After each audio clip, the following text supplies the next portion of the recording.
Jeff and Jeremy in the morning. KZOZ-FM San Luis Obispo. Today's a big day, bro. I don't know. 45. Just now I'm in the 45 club.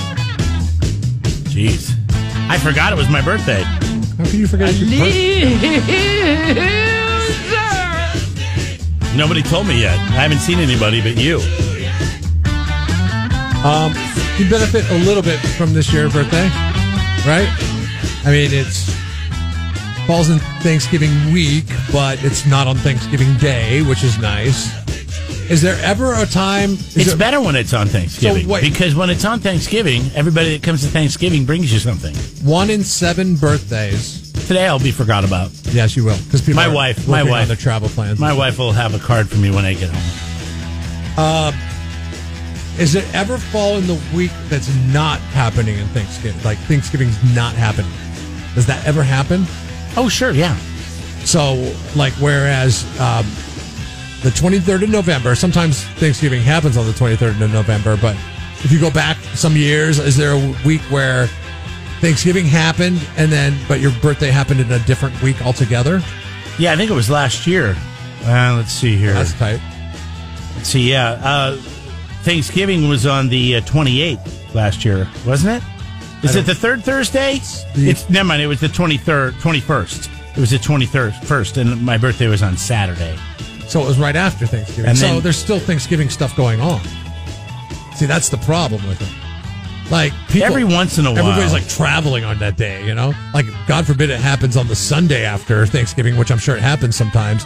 And you're like, well, everybody's traveling today on my birthday. That's fun. Or the Wednesday before Thanksgiving. Well, everybody's traveling on my birthday. That's fun. You have the worst birthday, man. The worst. I don't think so, but yeah, in 2016, it was the 17th, and my birthday was a week later on the 23rd. When's your birthday, Cameron? My birthday is August 3rd. That's a better birthday. Summertime birthday? Hell yeah. Coming up right out of July. Ain't nothing going on in August. And you got the whole month to yourself if you want it, man. That's a good birthday. Summertime birthdays are the best. Yeah, so I guess. I mean, yeah. I mean, I don't mind. See, and I feel like we do something out of Parks and Rec when, treat yourself. So we do treat yourself birthdays. So I get to get myself something I want. And so wise. That's what I did. It's wise. And then on her birthday, she gets to get herself something she wants. See, my birthday is a week after New Year's.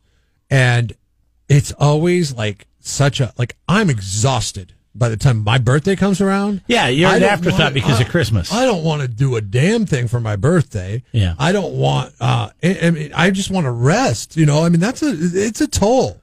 The running around for Christmas, then you got the New Year's running around. I mean, you're just wiped. You're like, now on my birthday? I mean, yeah, exactly. I'm almost excited to get back to work, you know. I just want to work on my birthday. You know, my mom's is on the 15th of January, and it's just the same thing. It's like, oh my God, we just did Christmas. We were just hanging out, and I got to get her something. And I almost have to. Years that I do it right, I plan ahead, like before Christmas, what her birthday gift's going to be. Yeah. So now it's like, oh well. But I am the worst person to shop for because I get everything that in the world for Christmas. You know, I mean, I don't want much. In fact, this year I cannot think of a single thing I want. Actually, that's not true. I want blank shirts, just blank shirts, like shirts with no anything on them. Yeah, that's something you can buy yourself, though. I know, for like $7 off of Amazon. See, everything I want is expensive. It sucks. So I'm like, well, my birthday, this is where your birthday and Christmas together is kind of nice. Like, you know what, really, this is all I want. Long sleeve T-shirts, that's what I want. Just get me this as my birthday and my Christmas gift together, and I'm happy. What do you want for your birthday, Jeremy? Oh, well, I've already got myself. I bought a new prop for my boat, so that's what I got for my birthday. Huh? A prop? Yeah, it's a propeller. It propels the boat. He goes out on his boat and then put it on your engine. He pretends as if he's like doing Shakespeare. So the prop he bought for his boat is an actual Shakespearean skeleton head. Oh, I'm sorry. I said prop. I should have said propeller. He holds it up, and he's like. Two fish? Reenacting the two Tempest fish. out in Nasiameno. That is the question. Yeah. And he wears that robe thing. It's a good prop. It's a nice prop. That's what I got for my birthday. I love that you didn't know what a prop was. Well, I've never heard a propeller called a prop, brah. Yeah, that's what a lot of, I guess if you have a boat, you call it a prop. I knew what you were talking about. I mean, yeah, you're young. I mean, you'll be, But your generation is always known for like shortening words to everything. And you didn't know that prop was propeller? I mean, I'm not much of a fisher. Or a boater, apparently.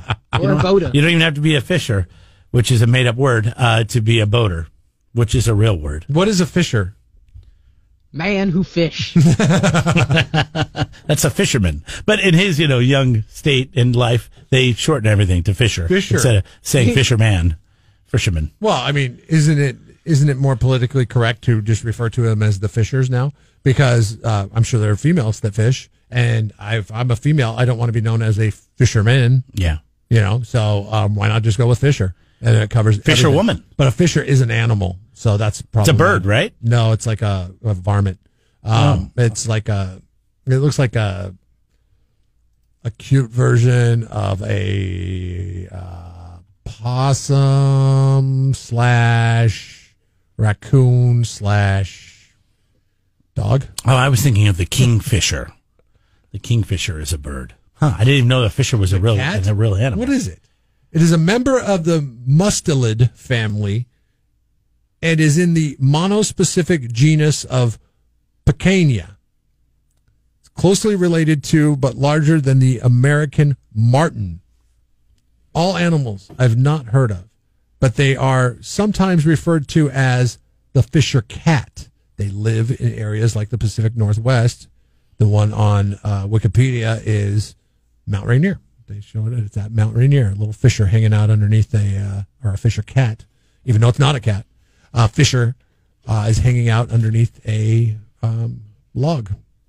There you go. Well, on my birthday, I'll be giving gifts today. Northern California. There you can find them in the Sierra Nevadas as well, and a lot. They're very indigenous to Canada. Fan, it was on the fog and the overcast dynamics of the Monterey Bay Peninsula. But, I just don't know. I mean, I don't know if it lent to, maybe it showed in his writing of the Peanuts, but every Peanuts thing is just depressing. Well, Apple bought the rights to Charlie Brown and Peanuts and all that kind of stuff. So they didn't have a place to do it unless you were on Apple TV. But they did strike a deal with PBS. So you can watch Charlie Brown's Christmas, Charlie Brown's Thanksgiving coming up this week on PBS. So that's good news. PBS Kids app. But you're right. I was never a big Charlie Brown Christmas fan. I think my go-to was Rudolph. And you know what? Every year when Rudolph comes on, I usually sit down and watch some of it, not the whole thing. Rudolph is great. Yeah. Rudolph is great as far as we'll do that. My favorite, hands down, and it's an adult Christmas movie, but it's a Wonderful Life. It's a Wonderful Life, also depressing. With George Bailey? Yeah, is the best. It is the best message that you could have at Christmas time, because there's a lot of pressure around Christmas time, a lot of pressure to do good by your family, but in the end, all it's really about is your family, and you should be happy with that, not chasing the almighty dollar. Oh man, It's a Wonderful Life is just, but I can never get the family to sit down and watch it. The kids, really? The kids don't care. Yeah, but you put that on when they go to bed.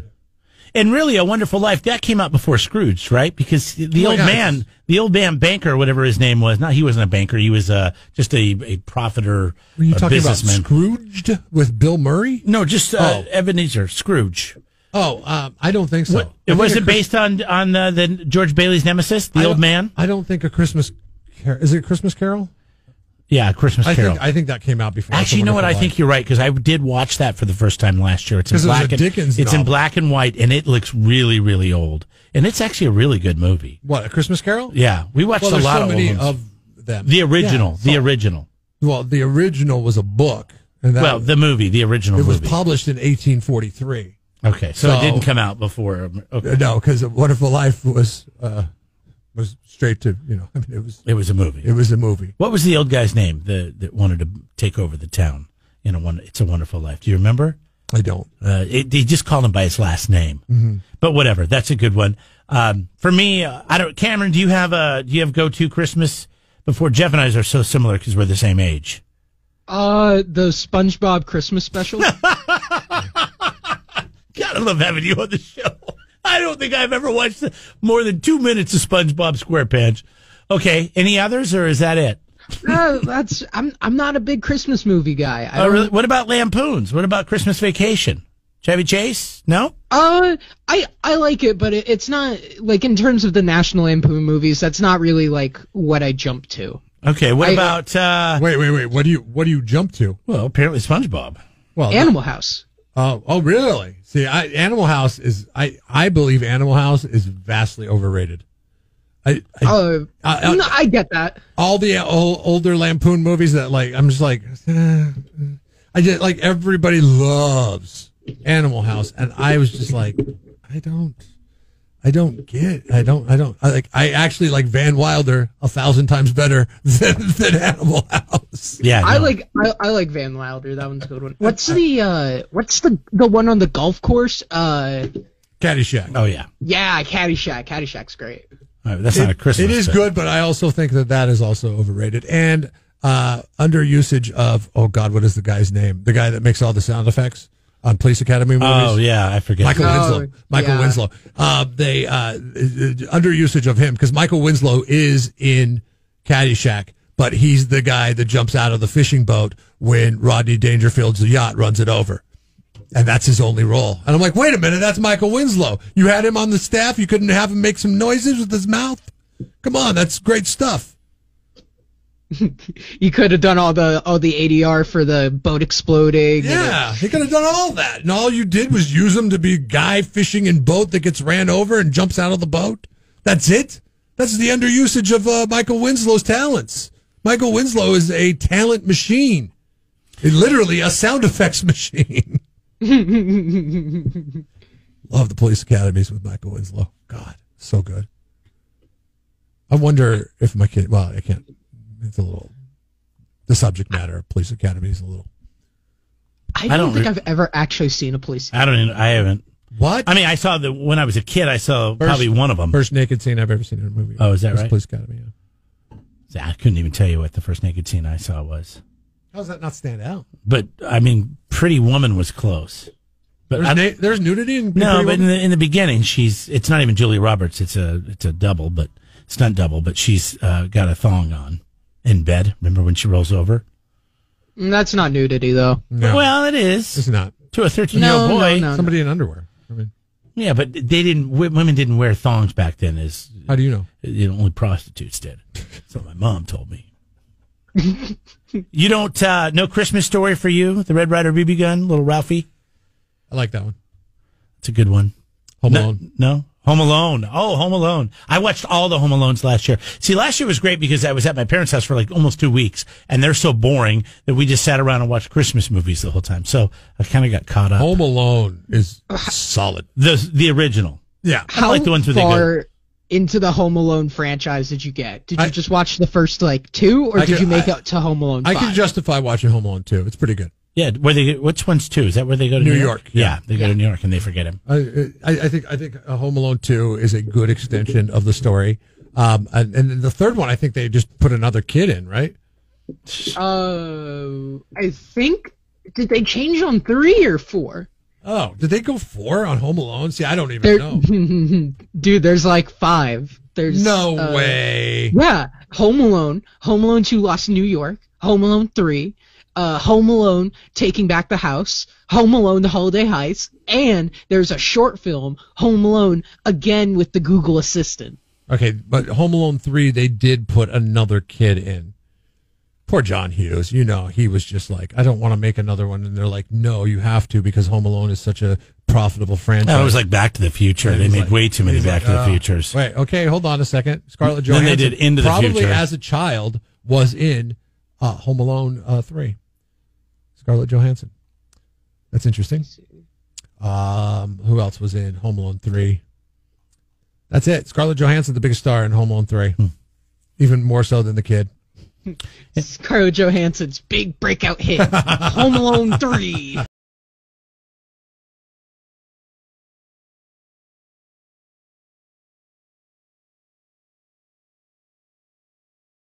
Have you guys been watching the postmortem episodes of Jeopardy? No.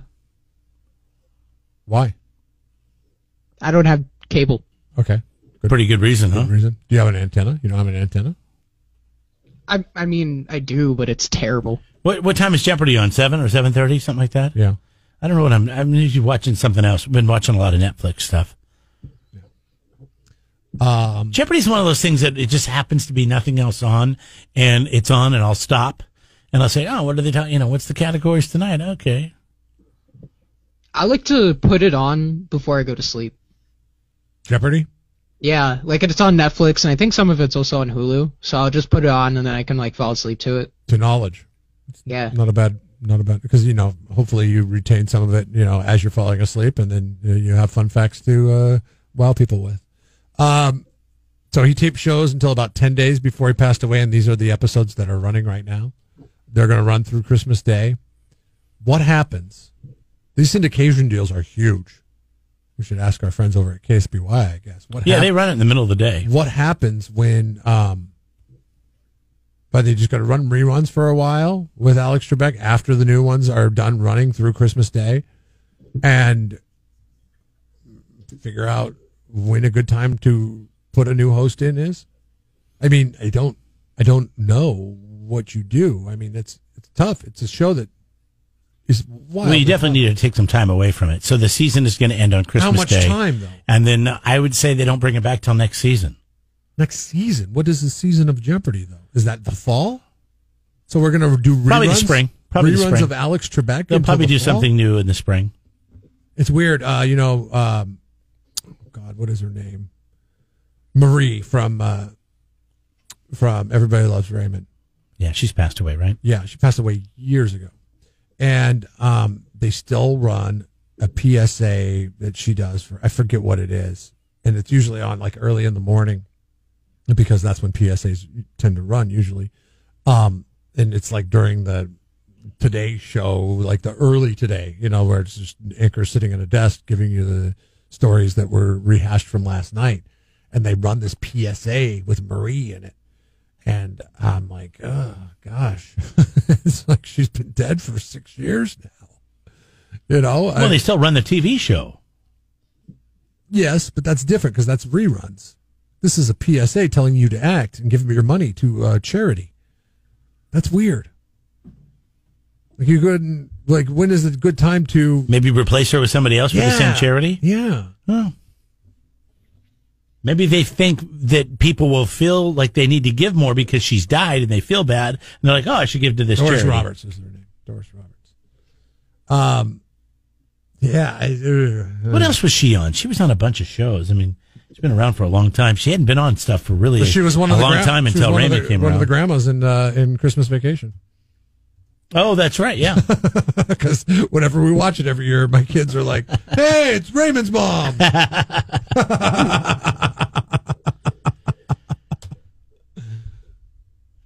It's funny. I mean, yeah, she died, She died 4 years ago. She died in 2016, and that thing is still running. Still running. Hi, this is Doris Roberts. And she's like talking to you. I know what you're talking about. I've seen it because it's played for so long that I've seen it before. Yeah, I don't know. That's interesting. I mean, it's like, a lot of TV shows are still running with people that have died in it. But it's different if it's a TV show because they have longevity. But when it's somebody talking to a camera and saying, hey, give this charity money, you kind of have to have that person be alive for it to be legit. In my eyes, as a potential donator, But Alex Trebek, it's kind of the same capacity with Jeopardy. I believe you get the feeling that that's happening that day, even though we know that, it's recorded ahead of time. We still get that feeling that it's happening that day. Well, there's definitely a tie to Jeopardy that Alex Trebek has that I think anybody could end up doing Wheel of Fortune, even though Pat Sajak has been doing it just as long. They've tried that before. It didn't work. You could have somebody else do that. Well, they have? I didn't even know that. But I mean, yeah, because Pat Sajak in the '80s went off to go do like a late night talk show host, right. Yeah, he did. And it lasted like 2 weeks, and then he was back hosting Wheel of Fortune shortly. I don't know. It's going to be hard to tie somebody new with Jeopardy because that's Alex Trebek's show for so long. So I guess we'll just have to wait and see. It's just so strange to me, that we haven't, I guess, gotten the details for the replacement plan. It's just odd. He's only been dead a couple of weeks. I know, but it's a show. It's a very popular show. I think we'll find out. It'll be probably, I don't know, just before the spring. They'll announce it. Like February, March? Yes. Okay. Podcast now on Apple Podcasts, Spotify, Google, and YouTube. It's your Central Coast commute-friendly podcast.